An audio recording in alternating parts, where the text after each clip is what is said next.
This overweight girl was adopted by a famous millionaire, but she was so ridiculed and humiliated that she made a drastic decision.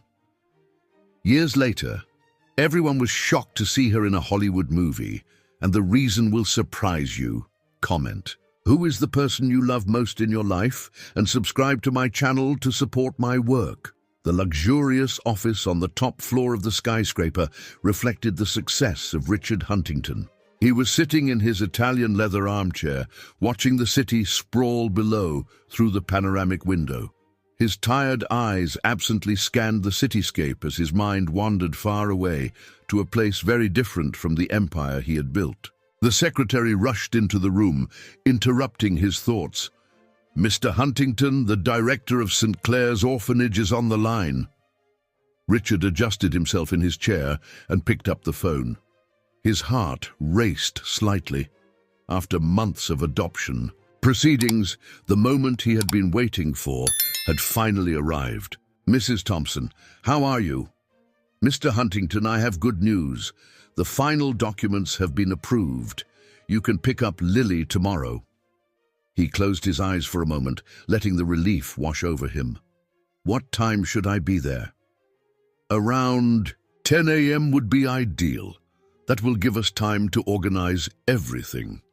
After hanging up, Richard remained silent, reflecting on the decision he had made. At 45, at the height of his career as a film producer and advertising executive, he had decided to adopt a child.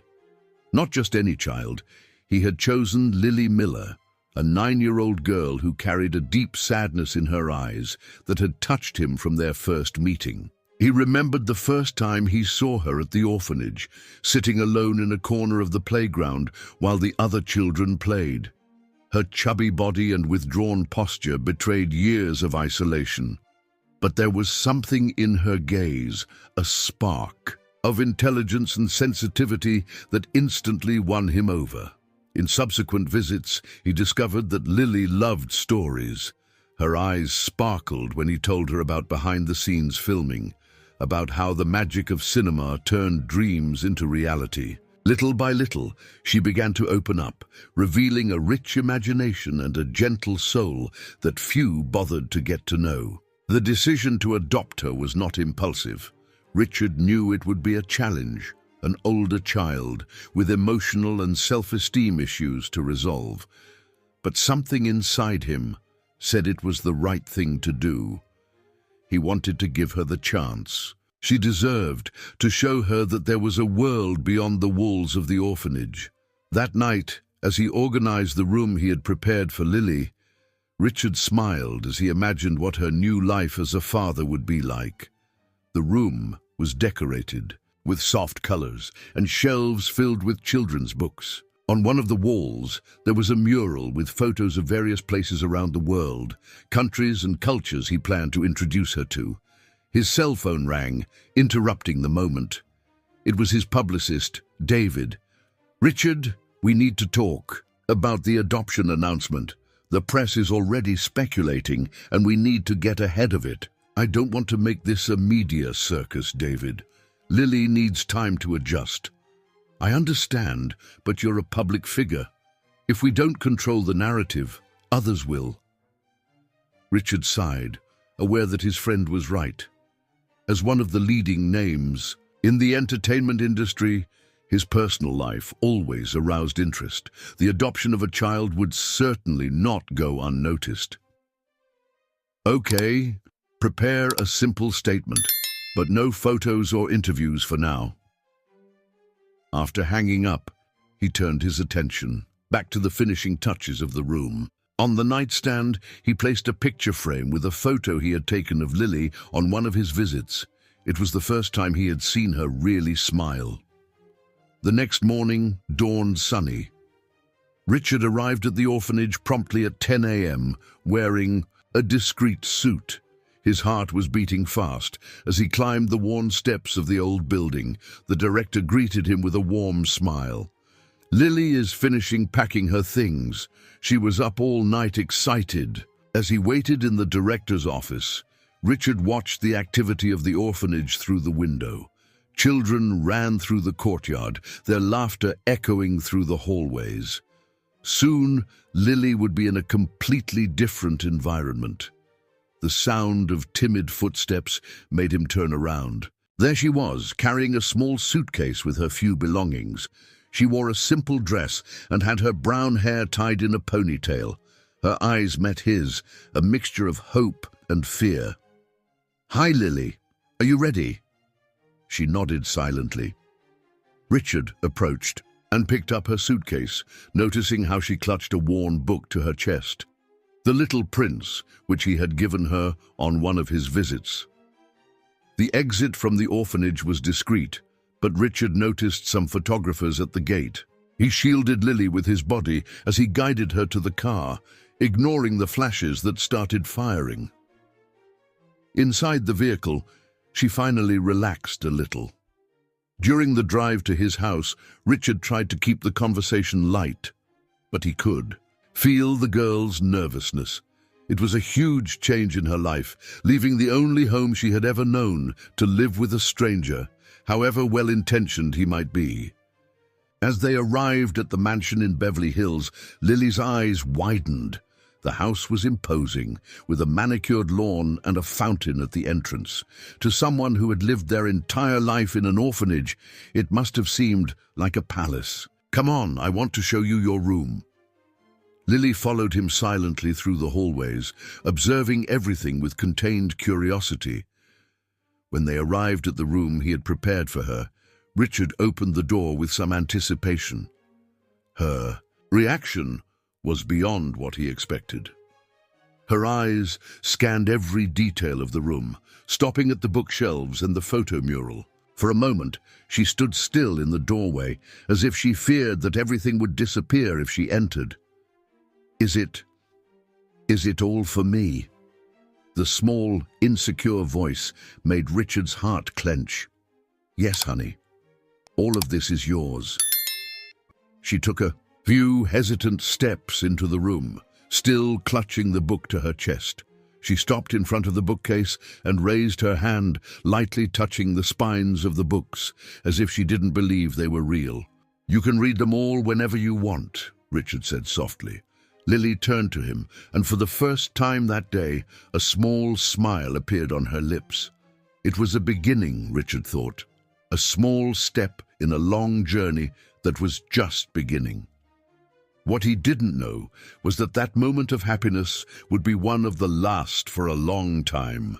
Soon, the outside world would invade that safe space he had created, bringing with it a storm that neither of them was prepared to face. The next morning, Richard woke up to the sound of his cell phone vibrating insistently. It was David, his publicist, and from the tone of his voice, something was wrong. "You need to see the papers, Richard. Things are ugly." Still sleepy, Richard turned on the television in his room. The headlines hit him like a punch to the gut. "Millionaire adopts ugly duckling. Richard Huntington shocks society with controversial choice," one read. "Personal marketing, famous. Producer, adopts overweight girl and sparks controversy," another announced. The images accompanying the headlines were even worse. Photos taken as they left the orphanage showed Lily in a cruel way, with angles that accentuated her appearance, and malicious captions. Some behavioral experts were already speculating about his motivations, suggesting that it was all just a publicity stunt. "We need to do something," David insisted. "How about an exclusive interview? We can control the narrative, show the human side of the story." "No," Richard replied firmly. "I'm not going to expose Lily even more. She needs time to adjust." He hung up the phone and stood still for a moment, trying to control the anger that was growing in his chest. How could they be so cruel to a child? He was pulled from his thoughts by the sound of hesitant footsteps in the hallway. Lily was standing in the doorway of the kitchen, still in her pajamas, her hair unkempt and an uncertain expression on her face. "Good morning," she murmured timidly. "Good morning, honey. Did you sleep well?" Richard tried to keep his voice casual. quickly turning off the television. She nodded, sitting down at the kitchen table where Maria, the housekeeper, had already prepared a full breakfast. Her eyes widened at the amount of food. "You can eat whatever you want," Richard smiled, trying to encourage her. Lily picked up a piece of toast and began to eat it in small bites, as if she feared that someone would take the plate away from her at any moment. The behavior broke Richard's heart. How many times must she have gone hungry in the orphanage? "Today, we're going to take care of your enrollment in school," he commented, trying to start a conversation. "It's one of the best in the city. I'm sure you'll like it." Lily's face paled slightly at the mention of school, but she said nothing. She continued eating in silence, her shoulders tense. Later that day, they arrived at Beverly Hills High, a traditional institution attended by the children of the elite. The imposing building, with its exposed brick walls and immaculate gardens, seemed to intimidate Lily even more. In the principal's office, Richard noticed the discreet glances she cast at Lily as she examined her documents. "Of course, we are honored to receive Mr. Huntington's daughter," she said with a smile that didn't reach her eyes. "But I must warn you that our standards are quite rigorous." "Lily is an excellent student," Richard replied, feeling his irritation grow. "I'm sure she'll adapt well." The principal cleared her throat, clearly uncomfortable. Yes, but perhaps it would be best to start with some tutoring, so that she can adjust to our level." Lily sank even further into the chair, her face red with shame.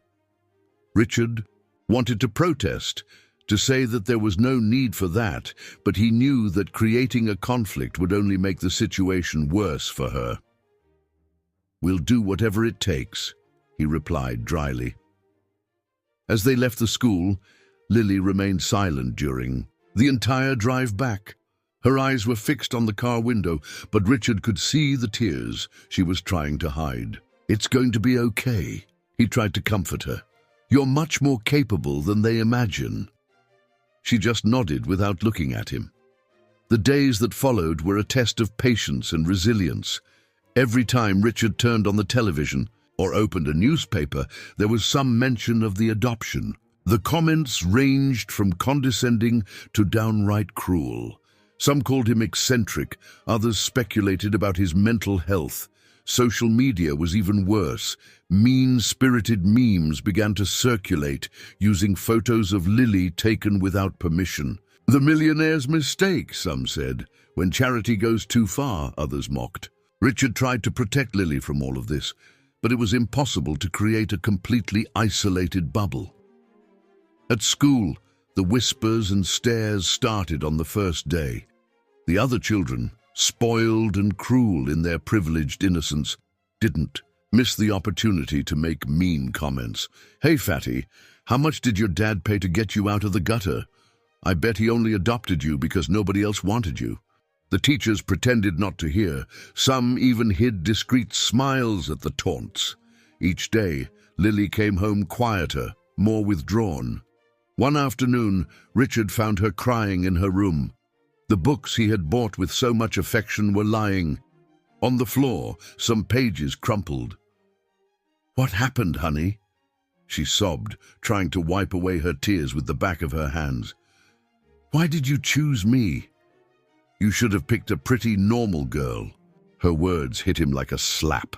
He sat down next to her on the bed, feeling completely helpless. "You are perfect exactly as you are, Lily. It's them who can't see that." But his words seemed empty in the face of the cruelty of the world that insisted on hurting that child, who only wanted to be loved. The situation worsened when Lily's grades began to drop.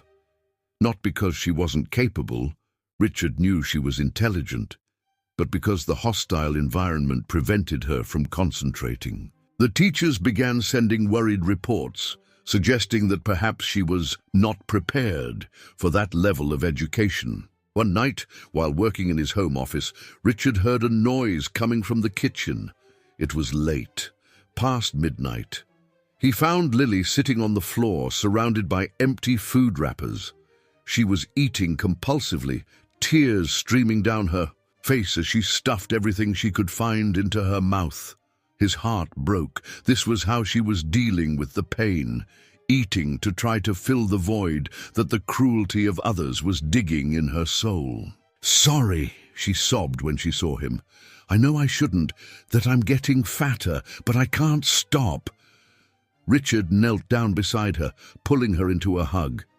She resisted initially, as if she didn't deserve that affection, but soon gave into the crying.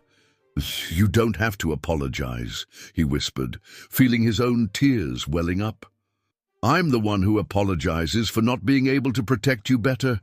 That night, as he held Lily in his arms, Richard realized that his money and influence were not enough to protect her from the world. He needed to find a different way to help her before the situation became irreversible. What he didn't know was that fate was about to bring a new character into their lives, someone who would promise to be the salvation, but who would end up revealing herself to be the greatest threat of all. The studio was silent that morning, except for the soft sound of Julia Camilla's heels echoing through the hallway. She walked with the natural elegance of someone born for the cameras, her navy blue dress flowing gracefully with each step. At 35, she was considered one of the most sophisticated actresses in the country. Richard was focused on editing his new film when she entered his office without knocking, a privilege that few had. "We need to talk about the last scenes," she said, sitting in the chair in front of his desk. That's when she noticed Lily huddled on the sofa in the corner, trying to make herself invisible behind a book. It was a school conference day, and Richard had no one to leave her with. "Oh, I didn't know you had company," Julia smiled, her blue eyes studying the girl with curiosity. "You must be Lily. I've seen a lot about you in the papers." Lily lowered her face even more, her cheeks burning with shame. But Julia, to Richard's surprise, stood up and went to her. "What's that book you're reading?" she asked, sitting down next to her on the sofa. "Treasure Island," Lily replied in a low voice, still without raising her eyes. "Oh, I love that book. I've imagined 1,000 times what it would be like to play a role in a movie adaptation of it." Julia spoke with genuine enthusiasm. "What's your favorite part so far?" Slowly, Lily began to open up. Her eyes finally met Julia's as she described her favorite parts of the story. The actress listened to her attentively, asking questions and sharing her own impressions. Richard watched the interaction with a mixture of surprise and relief. It was the first time in weeks that he had seen Lily really talking to someone other than him. "You know," Julia said after a while, "I'm in need of a partner to have some hot chocolate. There's a wonderful coffee shop nearby. What do you think?" Lily's eyes turned instinctively to Richard, asking for permission. He hesitated for a moment.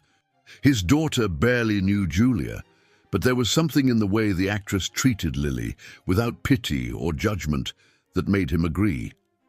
"I can come with you after I finish here," he offered. "No need," Julia smiled. "I'm sure Lily and I can manage on our own. Can't we, sweetie?" To his surprise, Lily nodded shyly. When they returned, 2 hours later, Lily was different. Her eyes sparkled as she told Richard about the afternoon she had. Julia had taken her not only for hot chocolate, but also to a bookstore, where they bought several new books.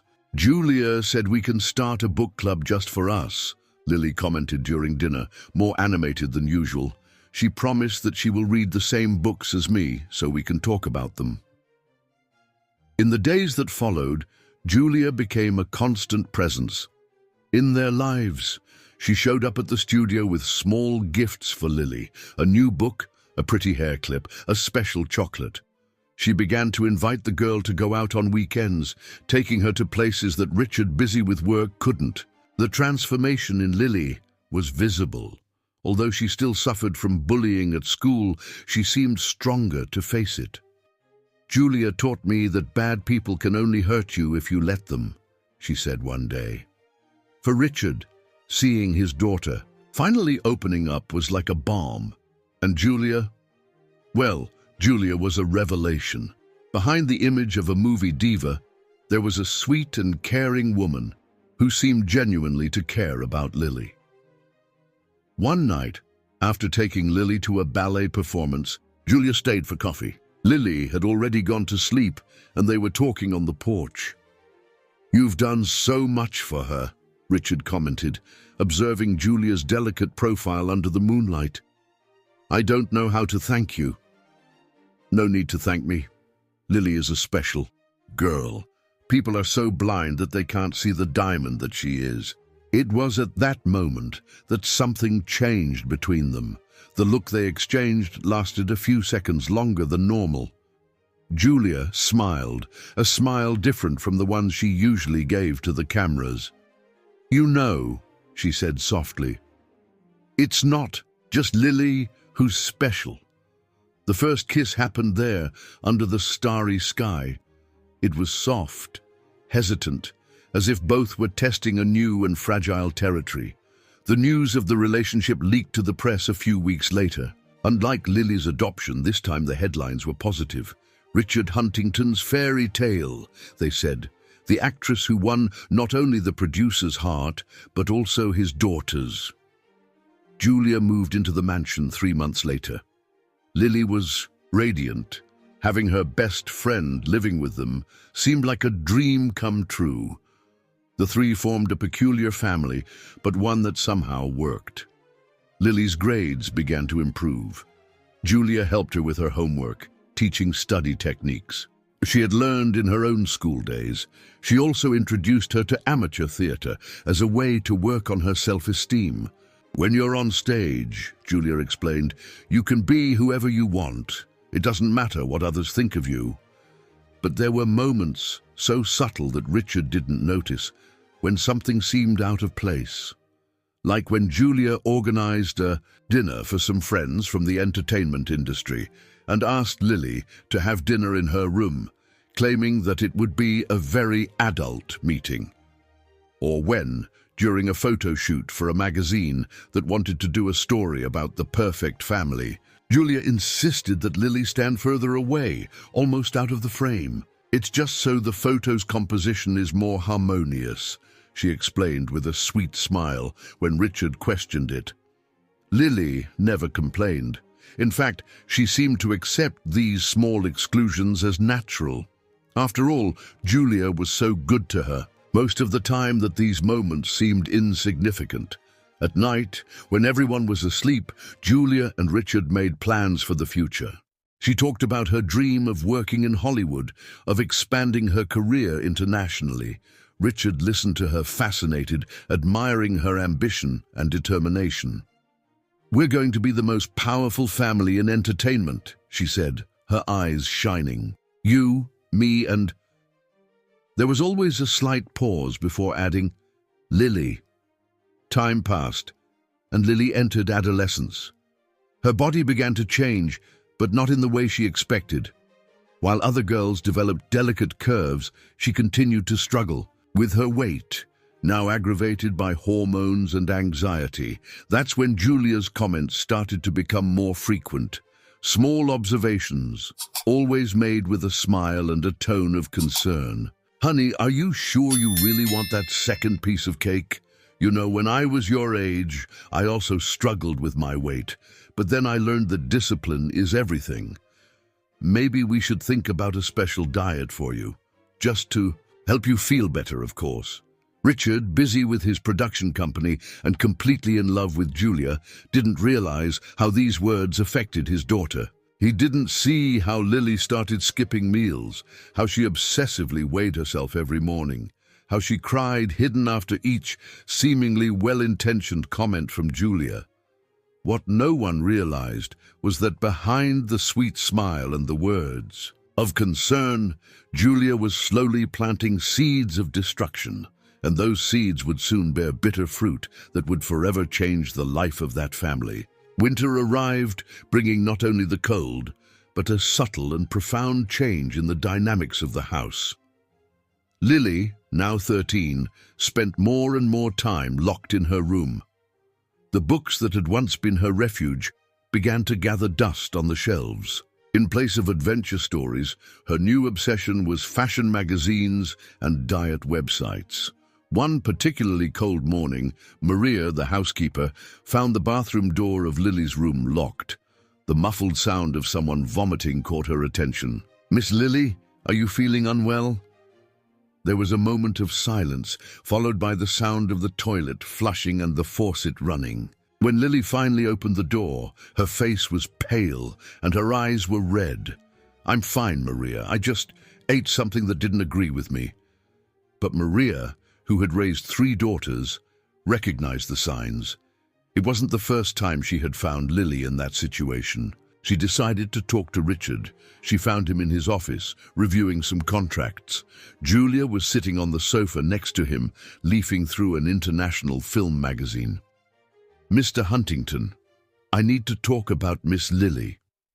Julia raised her eyes from the magazine. Her interest suddenly piqued. "What is it, Maria?" Richard asked, setting the papers aside.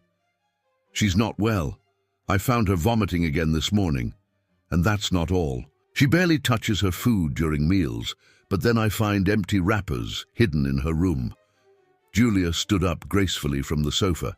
"Honey, that's normal at her age. All teenagers go through a phase of worrying about their bodies." "Normal?" Maria couldn't contain the indignation in her voice. "With all due respect, Miss Julia, there's nothing normal about what's happening. The girl is sick." "Maria, I appreciate your concern," Julia said with a controlled smile. "But I think you're exaggerating. I've worked with image for years. I know how to recognize when someone has a real eating disorder." Richard looked from one to the other, clearly uncomfortable with the confrontation. "Maybe we should talk to her." "No," Julia interrupted. "Making a big drama out of it will only make things worse. Let me handle it." Maria opened her mouth to protest, but Julia was already leaving the room. The housekeeper looked at Richard, who seemed lost in thought. "Sir, please, don't ignore this. Your daughter needs help." He nodded distractedly, but Maria realized that her words hadn't really penetrated. Love had blinded him to many things. That afternoon, Julia found Lily in the gym they had set up at home, her latest suggestion to help her stepdaughter. The girl was on the treadmill, running despite the excessive sweat and heavy breathing. "Honey, we need to talk," Julia said, turning off the machine. Lily stepped off the treadmill, her legs trembling visibly. She was thinner, although still far from what Julia would consider adequate. "Maria is worried about you," Julia began, her tone falsely sweet. "She said she's been finding you feeling unwell." Lily's face paled even further. It's nothing. I've just been eating badly sometimes." "You know you can trust me, right?" Julia approached, placing a hand on the girl's shoulder. "I understand perfectly what you're going through. I was also an insecure teenager once." Lily looked up, surprised. "Julia always seemed so perfect, so self-assured. But I learned that it doesn't help to do things the wrong way," Julia continued. "Vomiting will only harm your health. There are better ways to get what you want." "What ways?" Julia's smile widened. "I'm going to help you, but first, I need you to promise that you'll stop these inappropriate behaviors. No vomiting or binging in secret. We're going to do this, right?" Lily nodded, desperate for approval. She didn't realize she was falling into an even more dangerous trap. In the days that followed, Julia began to guide Lily more directly. She established a strict diet, with obsessive calorie counting. She installed an app on the girl's cell phone to monitor her diet and exercise. "It's for your own good," she said, when Lily showed exhaustion. "Think about how wonderful it will be when you're finally thin. People will treat you completely differently." And to motivate her, Julia began to make small comparisons, always in a subtle way. "Look at that actress in the magazine. What a beautiful body. You could be like that too if you tried harder. You know that classmate of yours, Sarah? She's so stylish. It must be wonderful to be able to wear any clothes." Julia's words were like small needles, penetrating deeper and deeper into Lily's already fragile self-esteem. The girl began to look at herself in the mirror for hours, identifying every flaw that needed to be corrected. Richard, absorbed in a new film project and by the luminous presence of Julia, didn't notice the transformation that was happening right under his nose. When he noticed something different in Lily, Julia always had a ready explanation. "It's adolescence, honey. All girls get like that. She's just taking better care of herself. That's positive. You don't want your daughter to suffer bullying forever, do you?" One night, during an important dinner with investors, Lily fainted. She had been practically without food for 3 days, following a detox that Julia had suggested. The doctor, who attended her, was alarmed by her vital signs. "She is severely malnourished," he told Richard. "We need to do a series of tests." But before they could deepen the investigation, Julia interfered. Using her contacts, she got a more understanding doctor who minimized the situation. "It's just the hormonal changes of adolescence," he said, prescribing some vitamins. Lily watched everything in silence, her body increasingly weak, her mind increasingly confused. Part of her knew that something was wrong, but Julia's voice had become so strong in her head that she could no longer distinguish what was right or wrong. At night, lying in her bed, she heard the laughter of Julia and her father coming from downstairs. They seemed so happy, so perfect together. Julia was everything a woman should be: beautiful, elegant, successful. If she said that Lily needed to change, then it must be true. What Lily didn't know was that each of Julia's laughs hid a larger plan. Each gesture of apparent concern masked a more sinister intention. The actress was slowly, methodically destroying not only Lily's body, but her soul. And soon, something would happen that would reveal Julia's true face, forever destroying the illusion of a perfect family they had built. Richard and Julia's engagement party was scheduled for that Saturday.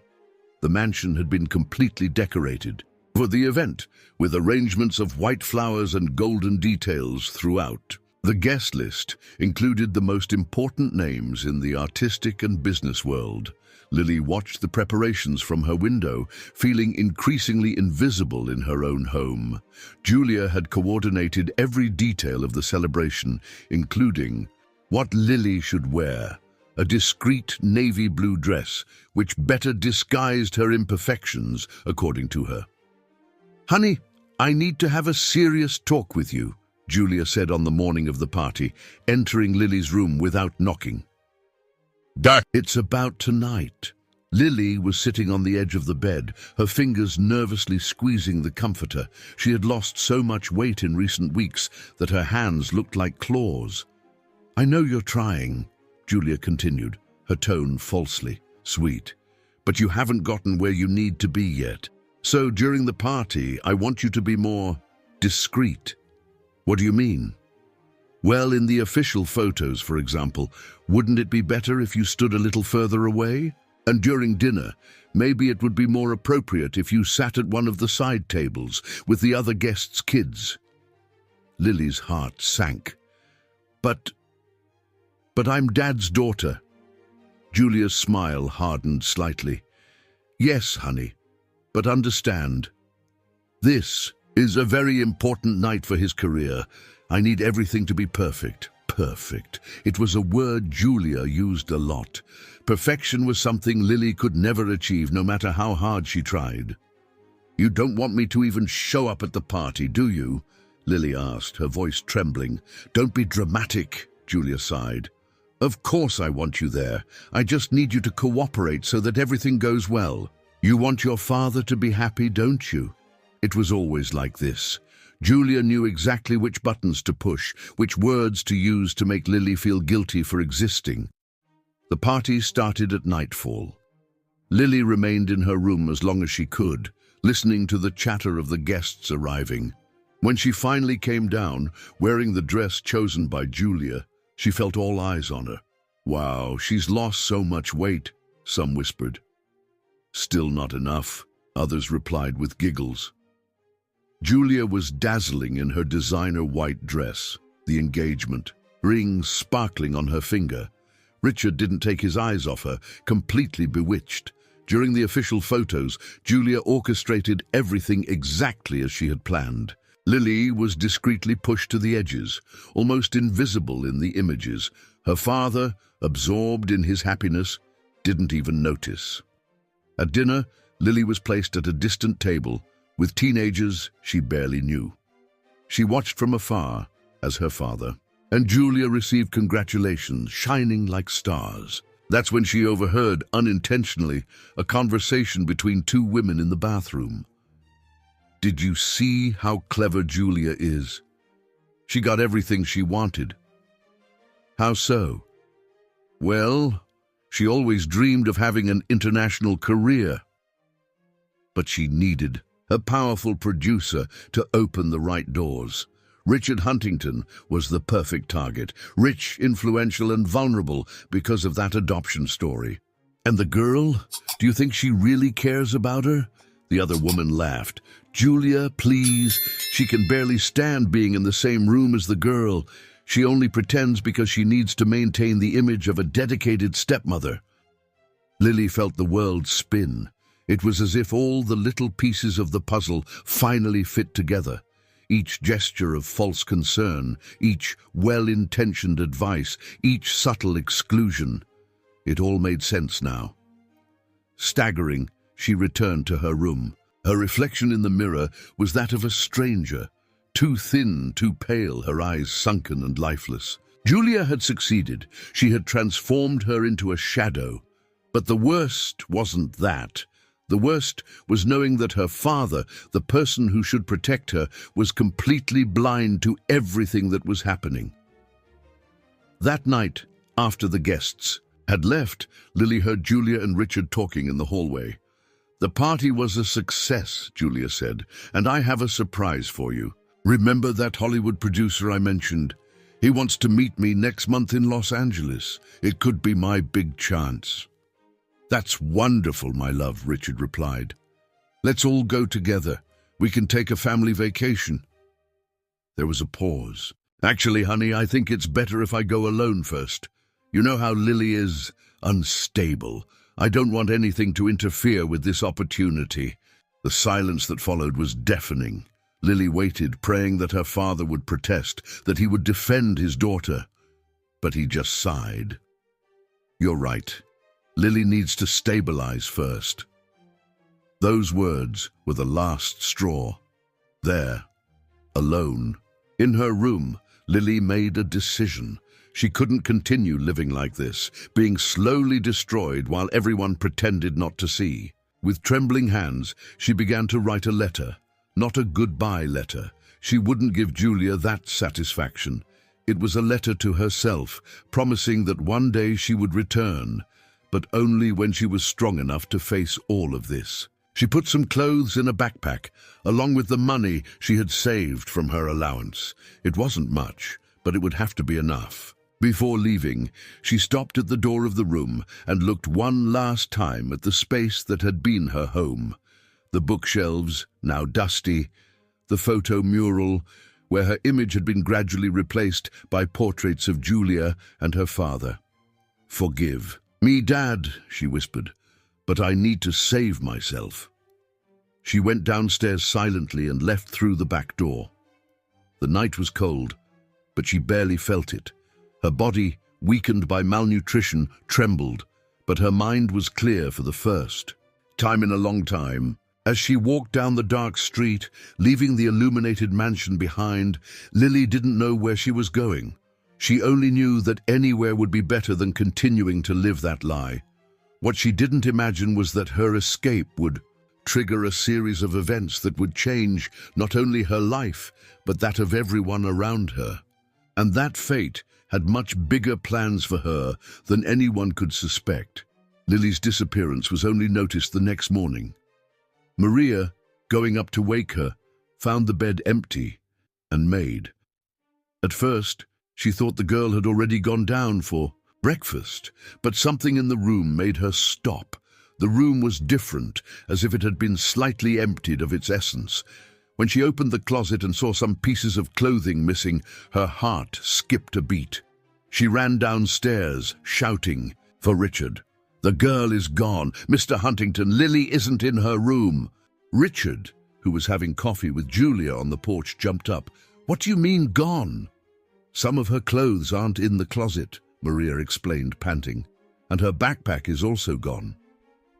Julia remained seated, calmly stirring her cup of tea. "Calm down, everyone. She must have gone out for a walk. Teenagers do that." "Not Lily," Maria retorted, giving Julia a hard look. "She would never leave without telling anyone." Richard was already on the phone, calling everywhere he could think of. The school, the few friends Lily had, even the orphanage. No one had heard from her. The hours passed and the despair increased. The police were called, but with no signs of breaking or fighting, they classified the case as voluntary runaway teenager. "She'll be back when the hunger kicks in," said one of the officers, with a dismissiveness that made Richard want to scream. Julia maintained a posture of controlled concern, always ready with words of comfort that sounded empty. "Honey, don't torture yourself like this. She's just trying to get attention."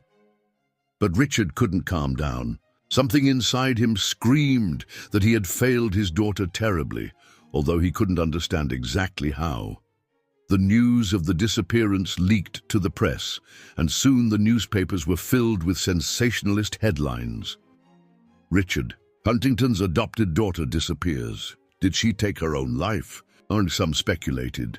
"The price of a failed adoption," others proclaimed. Julia took advantage of the situation to construct her narrative. In carefully orchestrated interviews, she painted herself as the dedicated stepmother who had done everything to help a troubled teenager. "I always tried to be a friend to her," she said, with tears in her eyes. But Lily had very deep issues, traumas from her life before the adoption that she could never overcome. Maria watched everything with a silent rage. More than once, she tried to tell Richard about her suspicions, about how Julia had systematically undermined Lily's self-esteem, but he was so broken that he could barely hear. The days turned into weeks. Richard hired private investigators, offered rewards, made public appeals.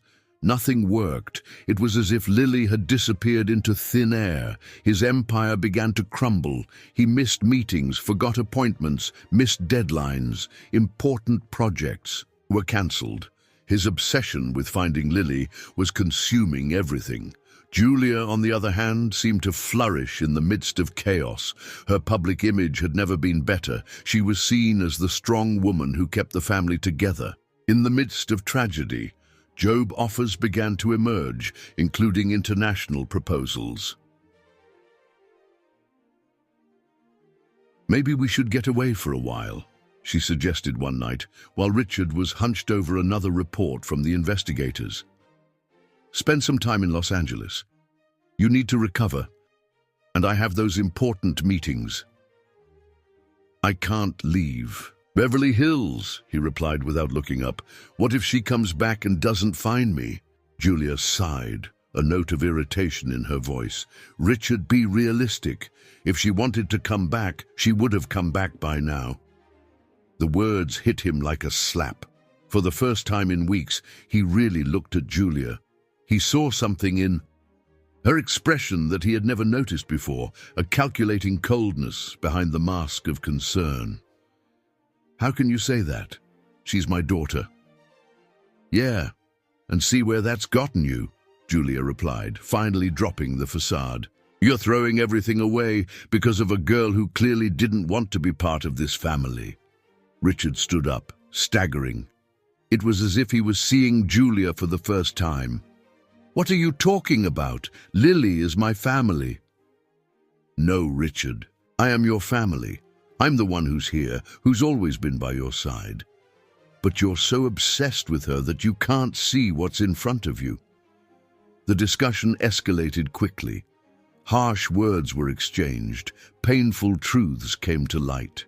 Julia, realizing that she had shown too much of her true self, tried to backtrack, but it was too late. "You never really accepted her, did you?" Richard asked, his voice trembling with anger. "All this time, you were just pretending." "What did you expect?" Julia exploded. "That I really wanted to be the mother of a fat, troubled girl? I tried to help her improve, to fit into our world, but she preferred to run away." The sound of the slap echoed through the room before Richard realized what he had done. Julia brought her hand to her face. Her eyes widened in shock. "Get out of my house," he said, his voice low and dangerous. "Now! You'll regret this," she hissed, grabbing her purse. "Don't think you can discard me like that." After she left, Richard collapsed into his chair, burying his face in his hands. How had he been so blind? How hadn't he noticed what was happening right under his nose? Maria found him like that hours later, still in the same position. Silently, she placed a cup of coffee on the table next to him. "She's gone," he said without lifting his head. "I know. I heard the argument." "Maria, you tried to warn me, didn't you? About Julia, about what she was doing to Lily." The housekeeper sighed. "Yes, sir, but you weren't ready to listen." The silence that followed was heavy, laden with regret and guilt. Outside, night had fallen over Beverly Hills, and somewhere, lost in the darkness, Lily continued alone. What no one knew was that fate was preparing a twist that no one could foresee, and that sometimes you have to lose everything to finally find what really matters. The weeks that followed Julia's departure were a period of profound transformation for Richard. The broken engagement made headlines in all the papers, especially after Julia gave an exclusive interview, painting herself as a victim of an unstable man, destroyed by the guilt of his daughter's disappearance. "I tried to help him in every way," she said on the highest-rated TV show.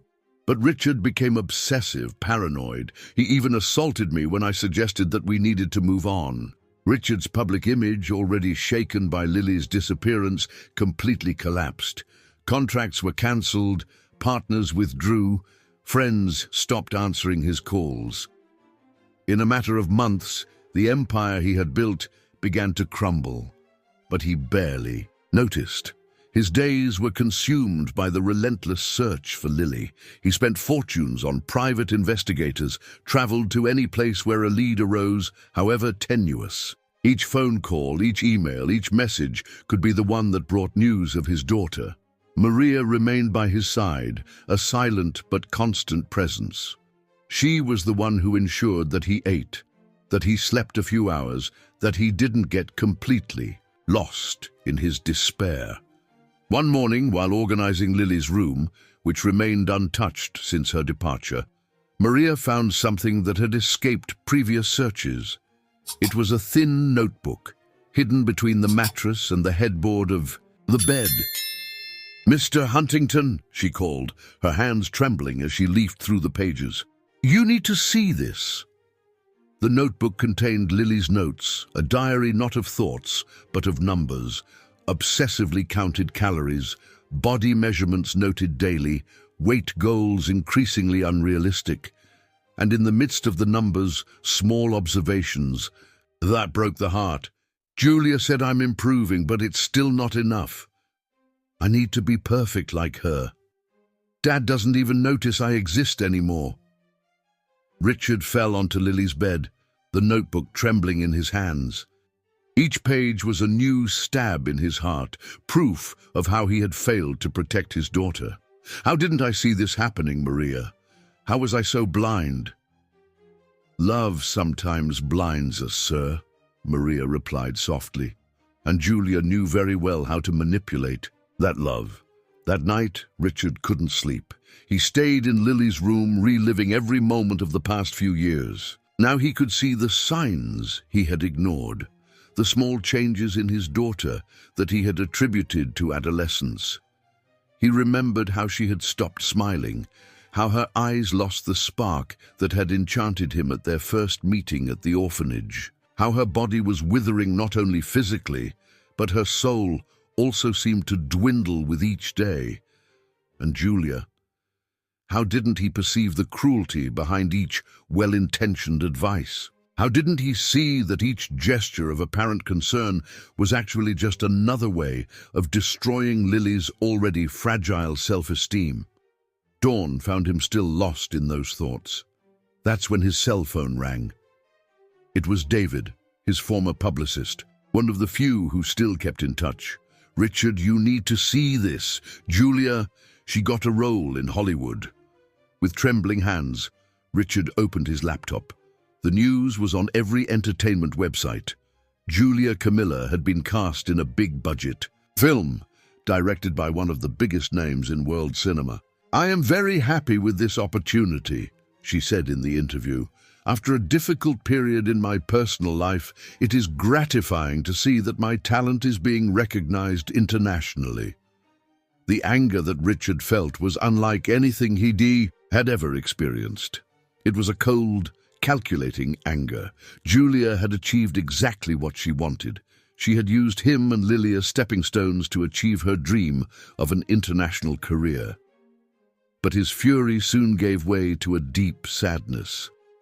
What was the point of understanding everything now? Lily was still missing, and each passing day diminished the chances of finding her. The months dragged on. Richard's fortune dwindled rapidly, consumed by the obsessive search and the lack of work.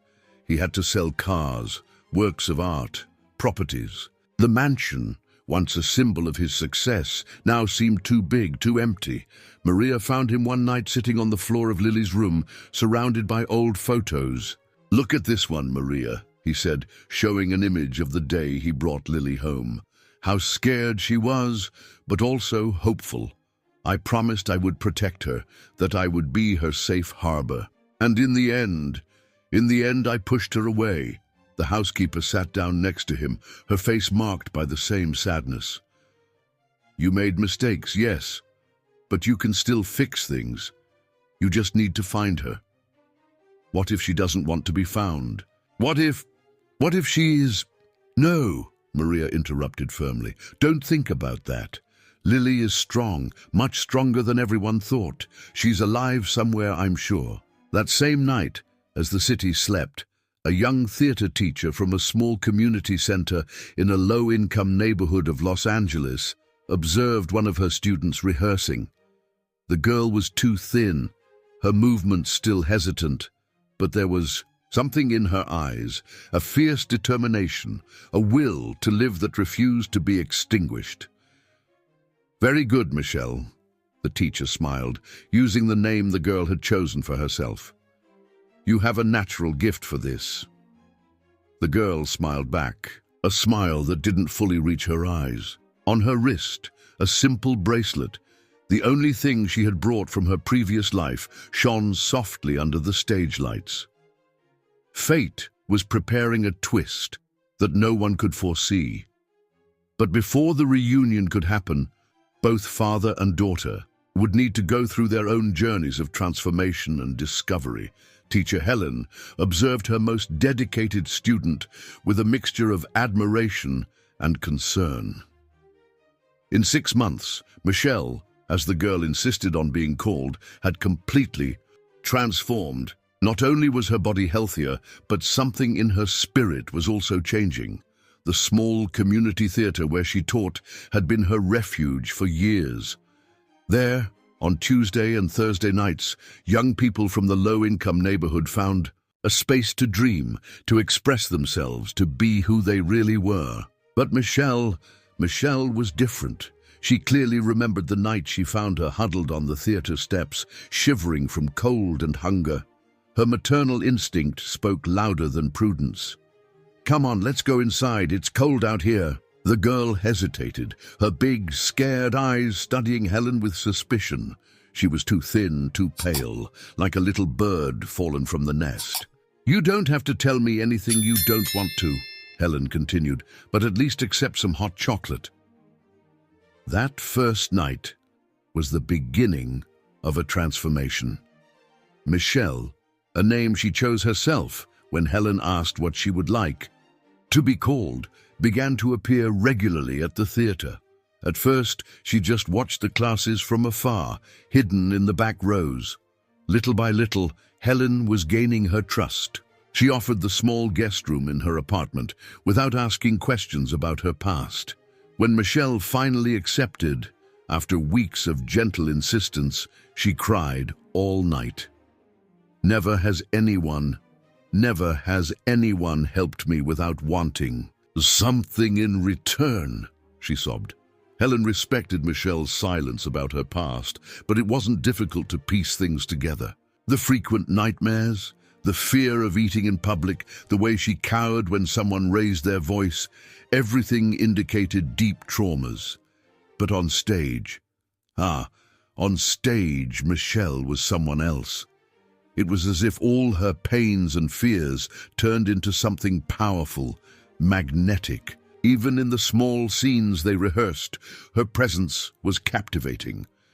"You have a gift," Helen said one night after a particularly intense rehearsal. "And I'm not just talking about acting talent. You have the gift of turning pain into art." Michelle lowered her eyes, a habit she still hadn't completely lost. Sometimes I feel like it's the only thing I know how to do. Take everything that hurts and turn it into something else. It was Helen who encouraged Michelle to start writing, not a diary. "Enough of counting numbers and measurements," she said firmly, "but stories. Characters who could be whoever they wanted, live the lives they dreamed of. Write about a girl who lost everything," she suggested, "but don't end the story in loss. Show how she rebuilds herself." The first attempts were raw, full of anger and pain, but little by little, something deeper began to emerge.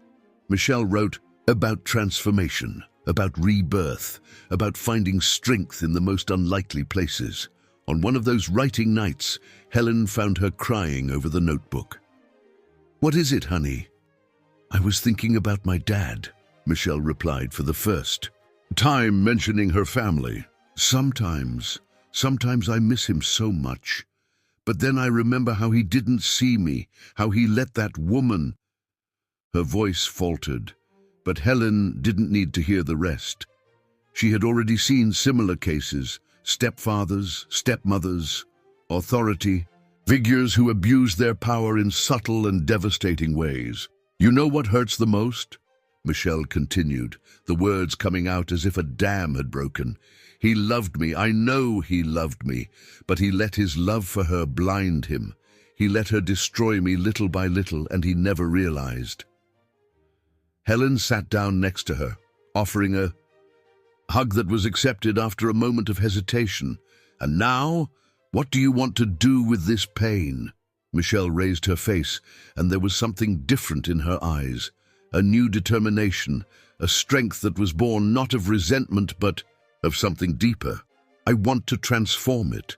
I want to show all the girls who feel the way I felt that there is a way, that we can rebuild ourselves."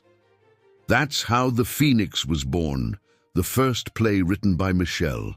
The story of a girl who loses everything, but finds her voice through art. Helen helped with the production, mobilizing the small theater community. The show was simple, with few resources, but there was a raw truth in every scene that touched deeply those who watched. Michelle played the main role with an intensity that left the audience breathless. The news about the play began to spread. People came from other neighborhoods to watch. A small local newspaper did a story. A more established theater director appeared at one of the performances. "She has something special," he said to Helen after the show. "Something that cannot be taught. I would like to offer her a greater opportunity." Helen's heart squeezed. She knew this moment would come. Michelle was too talented to be confined to that small community theater, but she also knew the risks. "She's still healing," she told the director. "She needs time." "And she'll have all the time she needs," he replied. "But when she's ready, the door will be open." That night, Helen watched Michelle sleeping in the small room that had become her home. The face that before was marked by a constant sadness now had a different serenity, not the serenity of resignation, but that of someone who is finding their own path. Somewhere in Beverly Hills, Richard Huntington continued his relentless search, unaware that his daughter was not only alive, but being reborn, and that when they finally met again, it would be a completely different Lily that he would find, no longer the fragile girl who needed protection, but a strong woman who had learned to protect herself. Fate was weaving its threads silently, preparing the moment when all paths would cross again. But before that, there was still much to be learned, much to be healed, much to be transformed. 3 years had passed since Lily's escape. The mansion in Beverly Hills, once a symbol of Richard Huntington's success, was now for sale. The expensive furniture had been replaced by more modest versions. The works of art gave way to empty walls. Only Lily's room remained untouched, like a sanctuary of painful memories. Maria found Richard in his office, now a much simpler space, organizing the last paperwork of the sale. "Are you sure about this, sir?" He nodded, running his hand through his hair, now completely gray. "I can't keep this house anymore, Maria. And to be honest, I don't want to. Every corner of it reminds me of my mistakes." The housekeeper observed the man in front of her. Richard had changed a lot in those years. The powerful and confident businessman had given way to someone more humble, more reflective. The pain had transformed him, but not in the destructive way many expected. "Mr. Huntington, have you heard the latest news about Julia?" Richard looked up from his papers. "I don't want to hear anything about her." "I think you should see this," Maria insisted, handing him a magazine. On the cover, Julia smiled in a gown, alongside major Hollywood stars. The headline announced, "Julia Camilla, the Brazilian who conquered Hollywood." The article was extensive, detailing the actress's inspiring journey. Julia talked about overcoming difficult times, about how her toxic relationship with a Brazilian producer almost destroyed her career. "He was obsessed with the disappearance of his adopted daughter," she said in the interview. "I tried to help, but he refused to accept professional help. In the end, I had to choose between saving my own life or sinking with him." Richard slammed. The magazine shut, his face a mask of disgust. "How does she do it? How does she turn all the evil she's done into a story of triumph?" "Because that's what people like her do, sir," Maria replied softly. "They rewrite history to always be the heroines."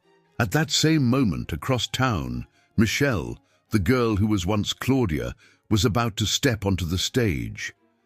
The small community theater where she had started was behind her.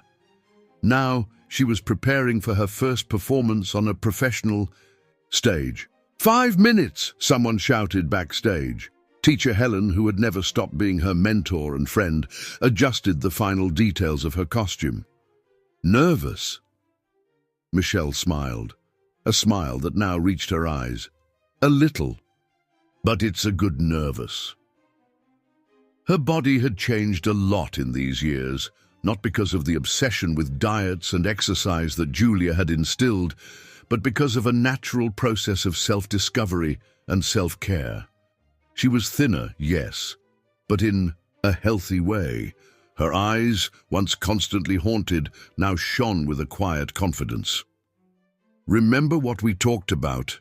Teacher Helen asked, adjusting a strand of Michelle's hair. "That every role I play is a chance to give a voice to those who don't have one." The play was an independent production, but it had generated buzz in the theater world. Michelle played a young woman who faced psychological abuse, a role she knew intimately well. In the audience, among critics and theater lovers, was David Fincher, one of the most respected film directors in the country. He had come at the invitation of a friend, without great expectations. When the lights went down and Michelle came on stage, something changed in the room. Her presence was magnetic, her performance so true that it made the audience hold its breath. It wasn't just acting. It was pure life transformed into art. After the performance, David sought out teacher Helen backstage. "Who is she? Where did she come from?" Teacher Helen smiled, enigmatic. "She is a survivor. That's all I can say." "Well, tell her I want to talk to her about a project, a film I'm developing." When teacher Helen passed on the message, Michelle was silent for a long moment. A film means exposure. It means he might see me. She didn't need to explain who he was. Teacher Helen squeezed her hand gently. Maybe it's time." That night, in her small apartment, Michelle took something out of a box that she hadn't looked at in a long time, an old photo from the day Richard adopted her. In the picture, both were smiling, full of hope for the future. "I've forgiven you, Dad," she whispered to the photo, "but I still don't know if I'm ready to see you." The film that David offered was a story about transformation and rebirth. Michelle would be the protagonist, a young woman who overcomes a traumatic past through art. The irony was not lost on her. "It's almost as if the universe is sending me a sign," she said to teacher Helen as they read the script together. "And what are you going to do?" Michelle took a deep breath, touching the old bracelet she never took off, her only link to the past. "I'm going to do what I've always done. I'm going to turn the pain into something bigger." Filming began a few weeks later. Michelle threw herself into the work with the same intensity she dedicated to the theater. David was amazed by her dedication, by her ability to bring truth to every scene. "She has something rare," he commented to his team, "something you can't learn in acting school." The film was taking shape, and with it, Michelle's new identity was solidifying. She was no longer the fragile girl who fled home on a desperate night. She was a strong woman, the owner of her own story, but fate had its own plans. On an afternoon of filming, Michelle heard someone from the crew commenting on an article. "Did you see? Julia Camilla is coming back to the US to promote her new movie." The name made her stomach churn. Julia, the woman who almost destroyed her, was now an international star. Her triumph story was admired by millions, while the truth remained buried. "Maybe," Michelle thought, "it's time to tell my own story." What she didn't know was that this decision would unleash a series of events that would change not only her life, but everyone around her.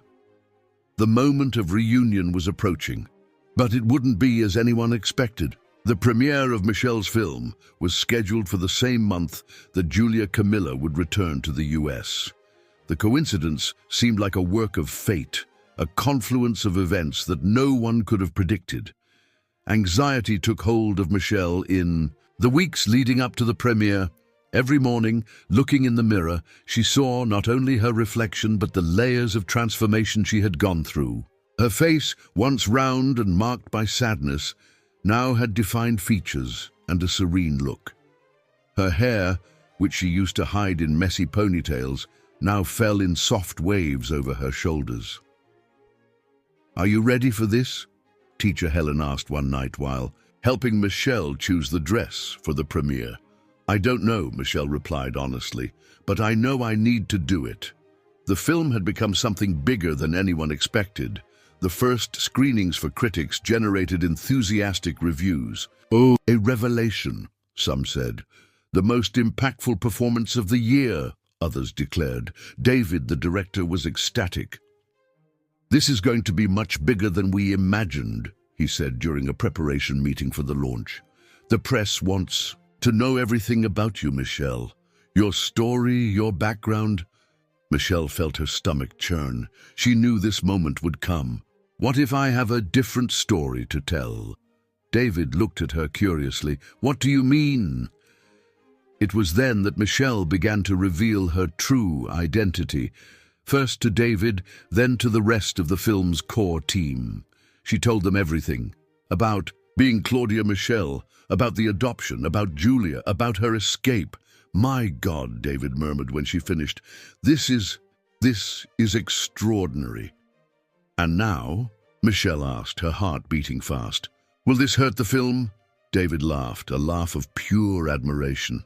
"Hurt? Michelle, or Claudia, this will transform everything. Your story is even more powerful than the film itself."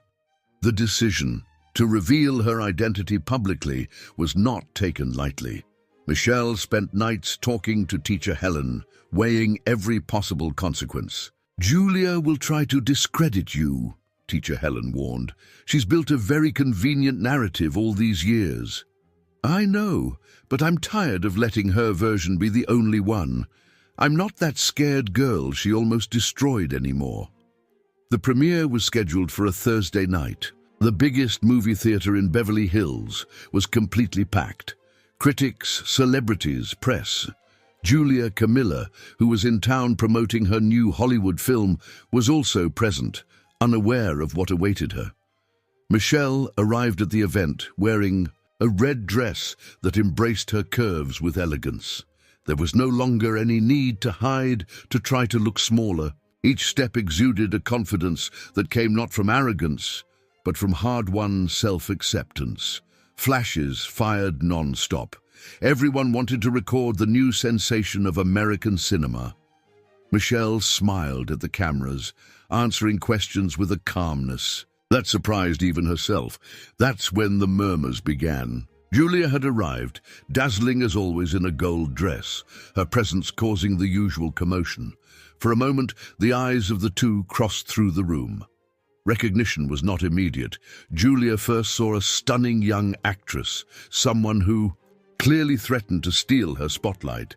But then, something in her eyes, that same determined look that irritated her so much years ago, made her smile freeze.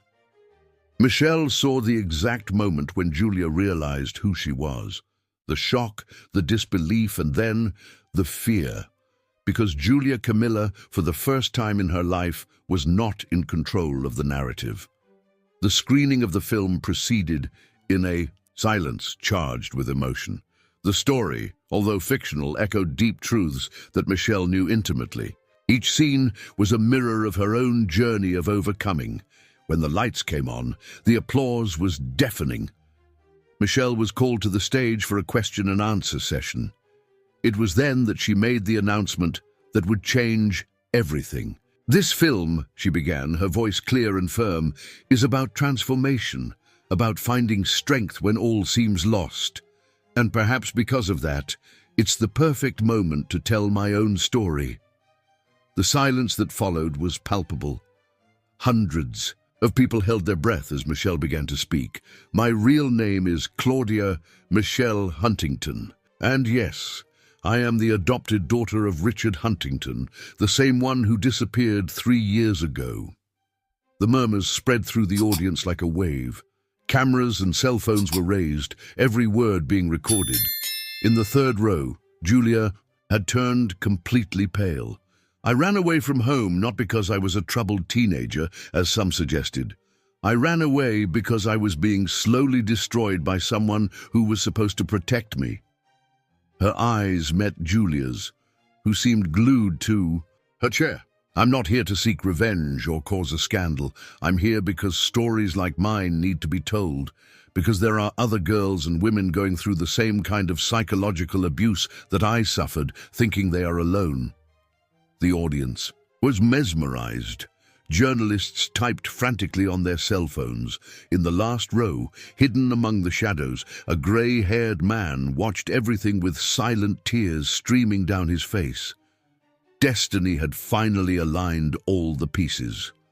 The moment of reunion between father and daughter was near, but before that, there was one last battle to be fought. A battle not for revenge, but for truth. The chaos that followed Michelle's revelation was instantaneous. The journalists present at the premiere turned the theater lobby into a war zone, all fighting to get more details of the bombshell story. Julia Camilla had disappeared into the tumult, escorted by her security guards out of the venue through the back door. Teacher Helen found Michelle in her makeshift dressing room, where she was trying to process everything that had happened. "Did you see?" she asked, showing her cell phone. It's already on every website. Michelle nodded, her hand unconsciously touching the old bracelet on her wrist. He was there, Teacher Helen. I saw him. Your father? Yes, in the last row. I don't think he expected to find me like this. Oh, David's phone wouldn't stop ringing.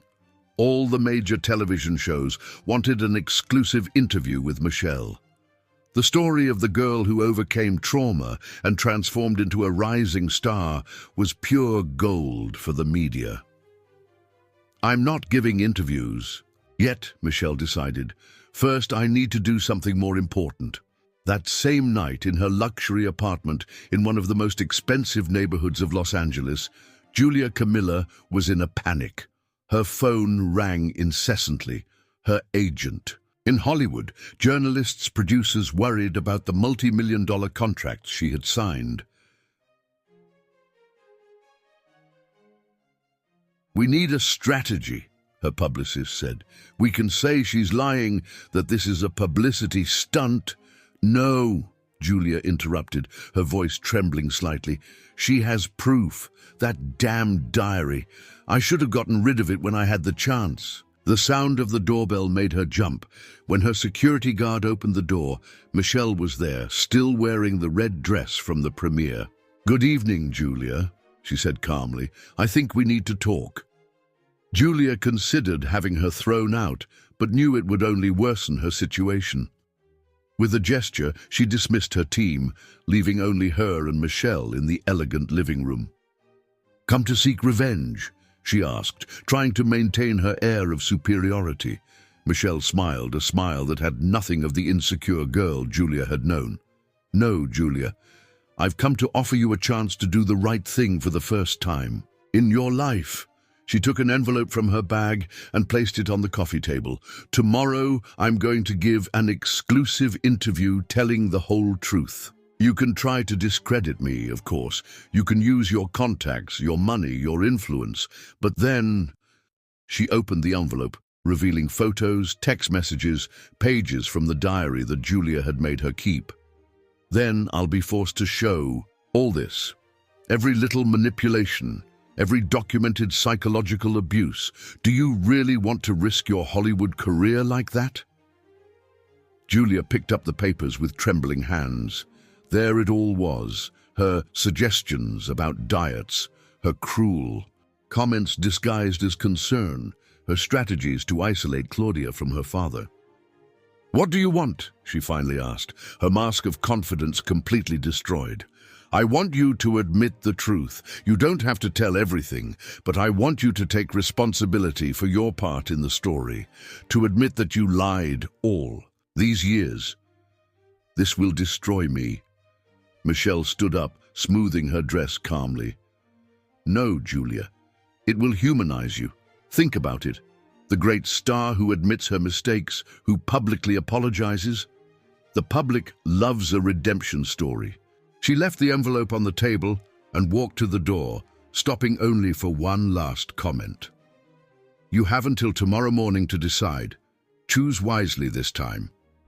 Meanwhile, in a small apartment downtown, Richard was sitting in his worn armchair, repeatedly watching the videos of the premiere circulating on the internet.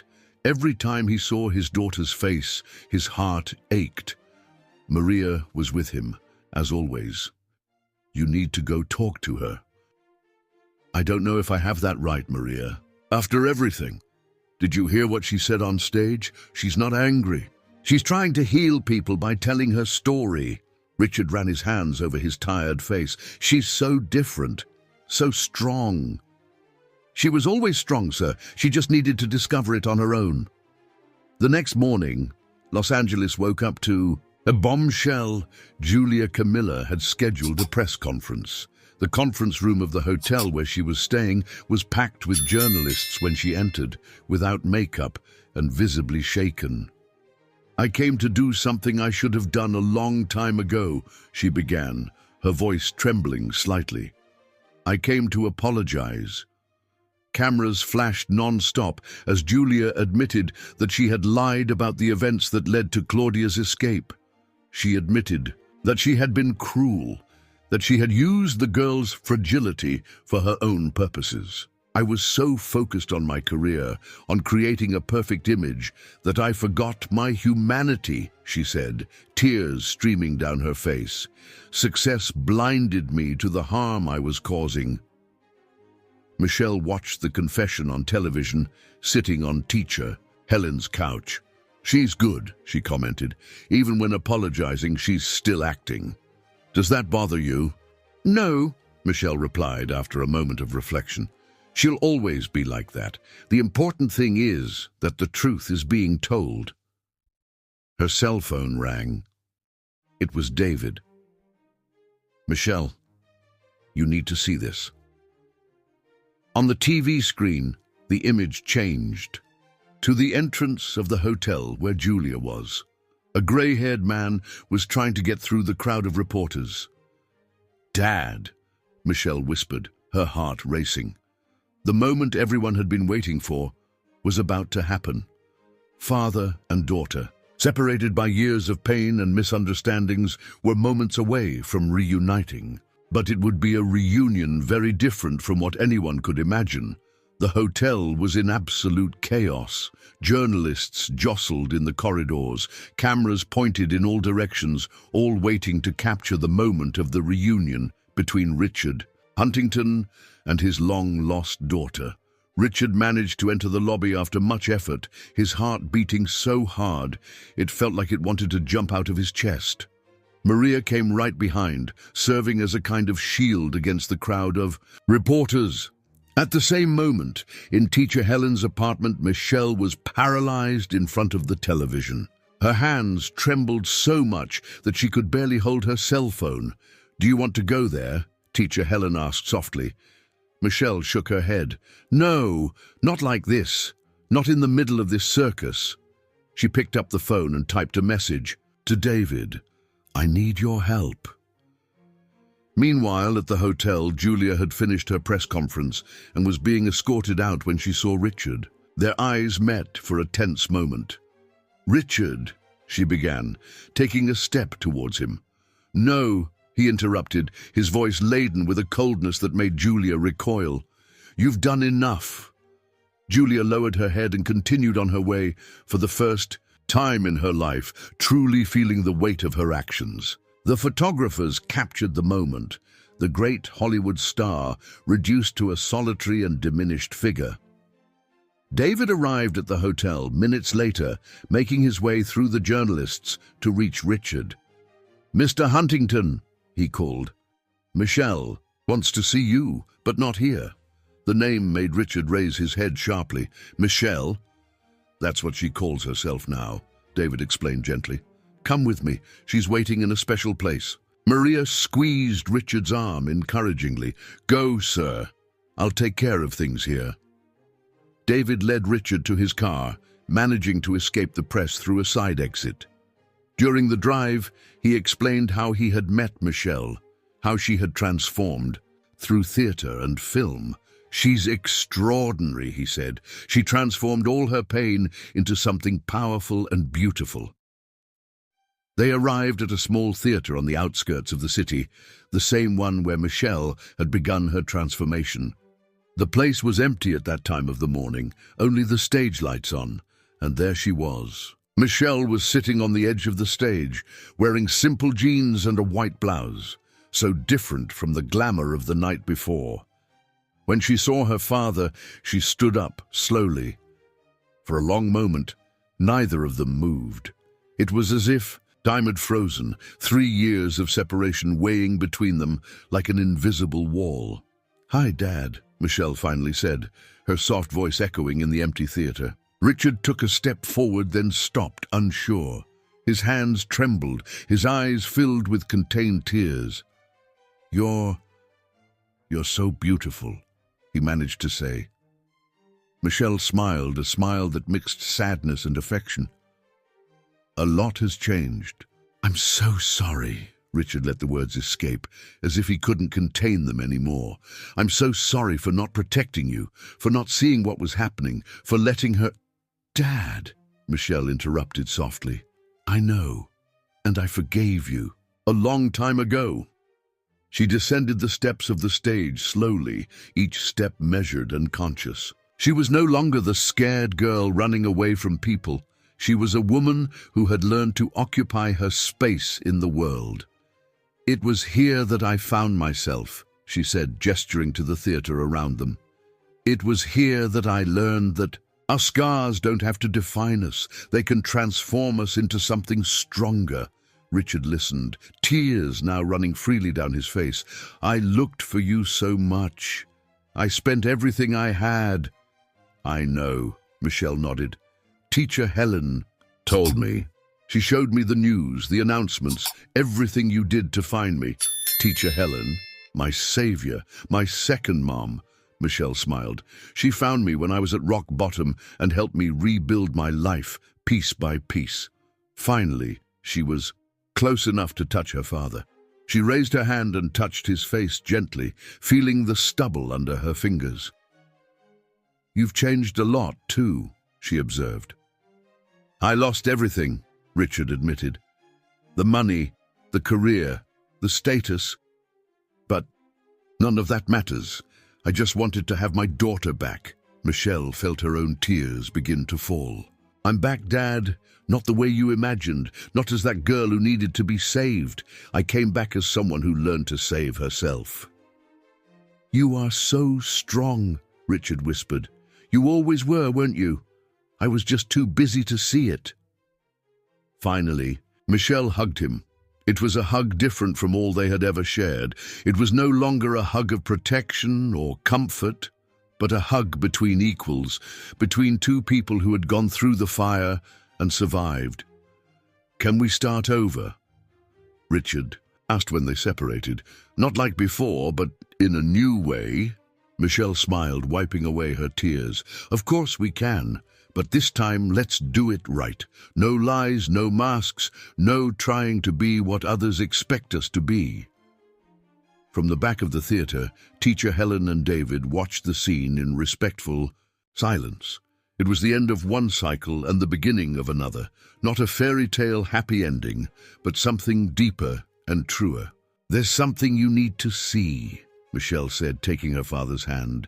"Come meet my world." Destiny had finally completed its cycle, but in a way that no one could have predicted.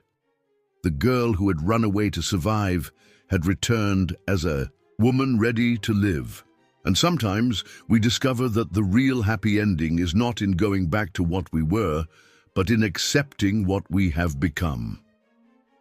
6 months had passed since the reunion in the small theater.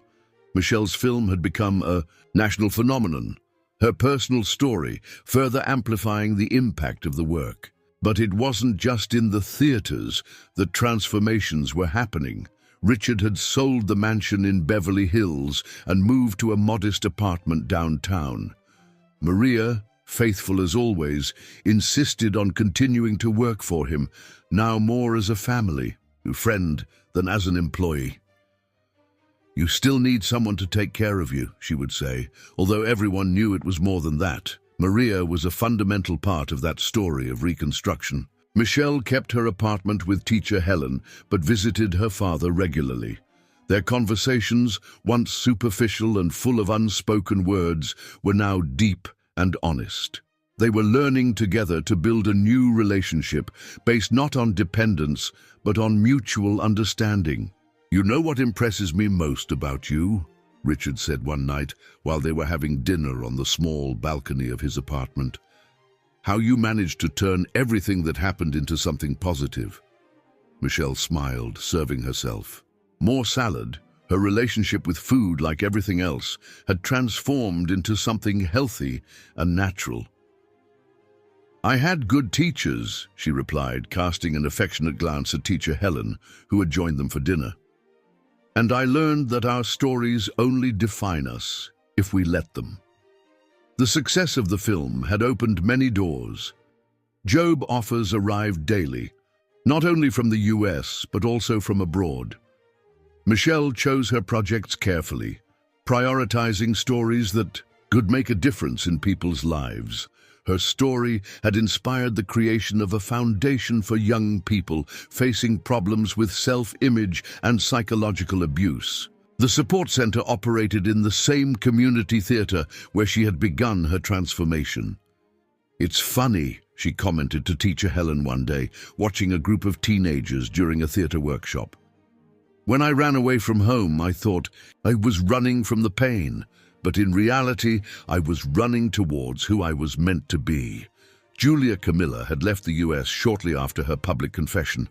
Her career in Hollywood suffered an initial setback, but she was too clever to let herself be defeated. She transformed her own narrative, positioning herself as someone who had recognized her mistakes and was seeking redemption. "She'll never really change," Michelle said when she saw an interview with Julia on an American talk show. "But at least now, she can't hurt other people the way she hurt me." One afternoon, while organizing some things in her old room at Richard's house, now a small office, Michelle found her old diary. The pages were yellowed, full of obsessive notes about weight, measurements, and diets. "Do you want me to throw it away?" Richard asked, noticing how she was looking at the notebook. Michelle thought for a moment. "No, I'll keep it, as a reminder of where I came from and how far I've come." The relationship between father and daughter flourished in unexpected ways. Richard became interested in theater, attending the workshops at the community center. He discovered that he had a natural talent for working with young people, using his own experience of loss and redemption to connect with them. "Who would have thought," Michelle joked, "the big film producer discovering his calling in amateur theater?" But it wasn't just Richard who continued to transform. Michelle also discovered new facets of herself every day.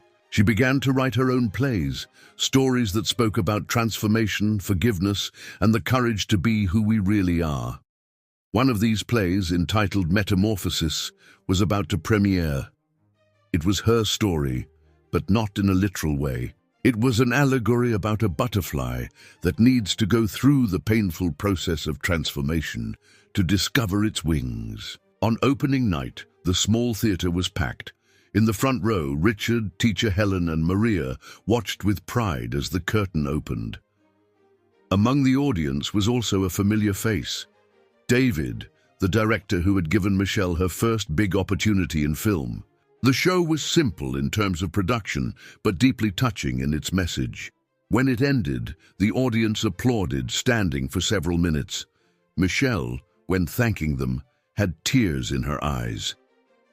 "This play," she said into the microphone, "is dedicated to everyone who has ever felt trapped in a life that wasn't truly theirs, to everyone who had the courage to break the cocoon and fly." After the performance, at a small celebration backstage, Richard hugged his daughter tightly. "I'm so proud of you," he whispered. "Not for the success, not for the fame, but for having become exactly who you were meant to be." Michelle smiled, returning the hug. "You know, Dad, sometimes I think that everything that happened, all the suffering, all the pain, maybe it was necessary. Not because it was fair or right, but because it brought me here." Teacher Helen approached, bringing a bottle of champagne. "A toast," she proposed, "not to the past that hurt us, but to the future we choose to build." As the glasses clinked, Michelle looked around. There were the people who really mattered in her life, not by obligation or blood ties, but by choice and true love. The path had been long and painful, but each step, each tear, each moment of despair had contributed to forming the person she was now. No longer Claudia, the fragile girl who needed to hide. No longer just Michelle, the rising actress. She was both and much more. She was a survivor, an artist, a woman who had learned that our true strength is not in being perfect, but in being authentically who we are. And as the night progressed, with laughter and conversations flowing naturally, Michelle knew that she had finally found her place in the world. It wasn't a place defined by address or status, but by truth and self-acceptance. The future was open before her, full of possibilities that she now had the courage to explore. The butterfly had finally learned to fly, and the sky was just the beginning. A year had passed since the premiere of Metamorphosis. The play, which had started in a small community theatre, now travelled the country, taking its message of transformation and hope to thousands of people. Michelle had become more than a successful actress. She was a symbol of overcoming that inspired others to find their own strength. One Sunday morning, she was organizing some things in her apartment when she found an envelope that she hadn't opened in a long time. Inside was the old photo of her adoption day, she and Richard both smiling, full of hope for the future. "It's amazing how everything has changed," she said to teacher Helen, who was preparing breakfast in the kitchen. "And at the same time, how some things remain the same." "How so?" Helena asked, placing a cup of tea in front of Michelle. "That day, I truly believed I had found a home, a chance to be happy, and I was right. I just didn't know the path would be so different from what I imagined." The phone rang. It was Maria, inviting them for lunch at Richard's. These gatherings had become a tradition in recent months. The family they had built was unconventional, but it was true in its imperfection. When they arrived at Richard's apartment, they found him in the kitchen, trying to learn how to make homemade pasta under Maria's patient supervision. "I never thought I'd see the day when the great Richard Huntington would be covered in flour," Michelle joked, kissing her father's cheek. "It's never too late to learn new things," he replied, smiling. "Including, I have some news to share." During lunch, Richard revealed that he had been invited to direct a project at the community center, a therapeutic theater program for at-risk teens. "Isn't it ironic?" he said. "I spent years producing million-dollar movies, and now I find more satisfaction helping young people discover their voice through theater." Michelle squeezed his hand across the table. "It's not irony, Dad, it's redemption." The afternoon was passing peacefully when the doorbell rang. Maria went to answer it and returned with a serious expression. "Michelle, Julia's here." The silence that followed was heavy. Julia Camilla, who had spent the last year in the US, was standing in the doorway, visibly nervous. "Sorry to drop by unannounced," she said, her habitual confidence replaced by a humility that seemed genuine. I needed to talk to you before returning to Los Angeles." Michelle stood up slowly. "We can talk on the balcony." The two women went out to the small outdoor space, leaving the others in the living room, tense and apprehensive. "You look beautiful," Julia commented after a moment of awkward silence. "I saw your movie, your plays. You're extraordinary." "Thank you," Michelle replied simply, "but I imagine you didn't come all the way here just to compliment me." Julia took a deep breath. "No, I didn't. I spent the last year in therapy, a lot of internal work, you know, and I realized that I never really apologized, not for real. You gave that interview." "That was damage control," Julia interrupted. "It was more of a performance, but now I'm here as myself, without cameras, without an audience, just a person who caused a lot of harm to an innocent child and who carries that guilt every day." Michelle studied the face of the woman who had once been her greatest torturer. There was something different about her, a vulnerability she had never shown before. "You know what's more ironic?" Julia continued. "All that time I was so obsessed with being perfect, with creating an immaculate image, that I turned into a monster.